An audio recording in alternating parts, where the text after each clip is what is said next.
നിങ്ങളിൽ എത്ര പേർക്ക് അപ്പൻ്റെയും അമ്മൻ്റെയും ഇഷ്ടങ്ങളും ഫേവറേറ്റ് ഫുഡും അറിയോ? ഇല്ല. നമുക്ക് നമ്മളെ മക്കളുടെ ഫുഡ് ഇഷ്ടമുള്ള ഫുഡ് ഏതാണെന്ന് അറിയാം, അവർക്ക് ഇഷ്ടമുള്ള ഡ്രസ്സ് അറിയാം, എല്ലാ കാര്യങ്ങളും നമ്മൾക്കറിയാം. പക്ഷേ മക്കൾക്ക് സ്വന്തം അപ്പൻ്റെയും അമ്മൻ്റെയും ഇഷ്ടമുള്ള ഫുഡോ ഇഷ്ടമുള്ള വസ്ത്രങ്ങളോ എന്തെങ്കിലും ഒന്നറിയോ? ഇല്ല.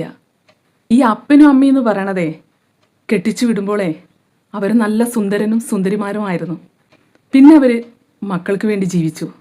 മക്കൾ അറിഞ്ഞിട്ടുണ്ടോ എപ്പോഴെങ്കിലും അവരിഷ്ടങ്ങളും അവരിഷ്ടപ്പെട്ട ഫുഡോ അവരിഷ്ടപ്പെട്ട വസ്ത്രങ്ങളോ? അവർ നിങ്ങൾക്ക് വേണ്ടി ജീവിച്ചു. പിന്നെ മക്കളെ നോക്കാൻ വേണ്ടി മക്കളെ പിന്നാലെയായി.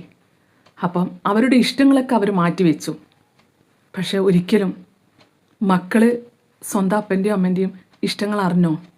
അവർ ഫുഡ് എന്താണെന്ന് അറിഞ്ഞോ?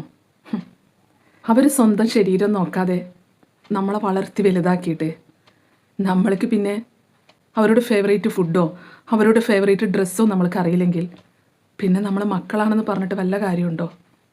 ഇല്ല. പിന്നെ നിങ്ങൾ വലുതായി നമ്മളെ കൈപിടിച്ച് ഉയർത്തി ഒരാൾക്ക് കെട്ടിച്ചു കൊടുക്കുമ്പോൾ അവരെ നെഞ്ചെത്രത്തോളം പെടയുന്നു നിങ്ങൾ കണ്ടിട്ടുണ്ടോ? നിങ്ങൾ വലുതാകുമ്പോൾ നിങ്ങളെ കൈപിടിച്ച് കൊടുക്കാൻ കൈ ഉയർത്തിപ്പിടിച്ച ആ അച്ഛൻ്റെ പിടച്ചിലുണ്ടല്ലോ, അതൊരു വല്ലാത്ത പിടച്ചലാണ്. കൈപിടിച്ച് കൊടുത്ത് പടിയിറങ്ങുമ്പോൾ അച്ഛൻ കൈപിടിച്ച് പിച്ച വെച്ച് നടന്ന ആ കാലഘട്ടം ഓർമ്മിക്കും. അമ്മ സ്വന്തം മകൾ ഒപ്പരം കൂടെ കിടന്ന് വഴക്ക് കൂടിയതും ഉമ്മ വെച്ചതും സന്തോഷിച്ചതും ഓർക്കും. നിങ്ങളാണ് ഇവളെ വഷളാക്കിയതെന്ന് അമ്മയുടെ പരാതി കേട്ട് മനസ്സിൽ ചിരിച്ച നാളുകളെ ഓർക്കും. അവൾ അച്ഛൻ്റെ കുട്ടിയാണെന്ന് വിരുന്നുകാരോട് അമ്മ കുശുമ്പ് പറയുമ്പോൾ അതോർത്ത് മനസ്സിൽ ചിരിക്കും. കുറുമ്പ് കാണിച്ചപ്പോഴമ്മ തല്ലാൻ ഓടിയപ്പോൾ അച്ഛനെ മറയായി പിടിച്ചത് ആ മനസ്സിൽ മിന്നിത്തെളിയും.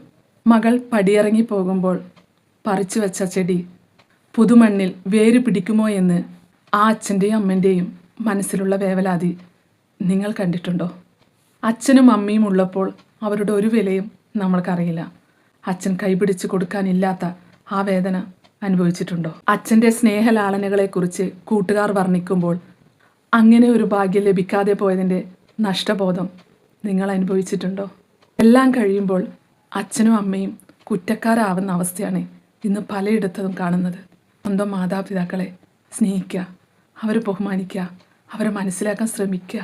നിങ്ങളറിയണം നിങ്ങളുടെ അമ്മയുടെ ഇഷ്ടങ്ങളും ആഗ്രഹങ്ങളും സ്വപ്നങ്ങളും. ഇനിയും വൈകരുത്.